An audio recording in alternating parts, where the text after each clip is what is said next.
మరో ప్రపంచం పిలిచింది. పదండి ముందుకు, పదండి తోసుకు పోదాం పైకి. హాయ్ గాయ్స్, అబ్బా మళ్ళీ వచ్చాడు. లాస్ట్ వీడియోలో జిమ్కి వెళ్ళకుండానే ఇంట్లో ఎలా వర్కౌట్ చేసుకోవాలో చూసాం.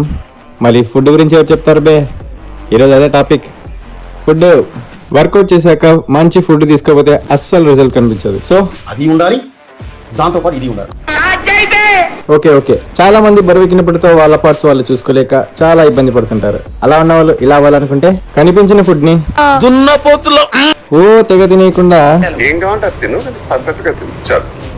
మన మిడిల్ క్లాస్ కి దగ్గరగా ఉండేలా రొట్టె, ఎగ్, కర్రీస్, అలాగే ఒక ప్రోటీన్, మధ్యాహ్నం వచ్చేసి రైస్, కర్రీస్, సాంబార్ ఏదో ఒకటి తీసుకోవచ్చు. ఈవినింగ్ స్నాక్ కి చీప్ గా దొరికేవి ఇవి. అలాగే నైట్ కూడా ఎర్లీగా తినేసేయండి. ఇలా జాగ్రత్తగా కాపాడుకుంటున్న మన బాడీని మన ఫ్రెండ్ మాత్రం అని బాగా ఫోర్స్ చేస్తాడు. సో టెంప్ట్ అవ్వకుండా బాయ్.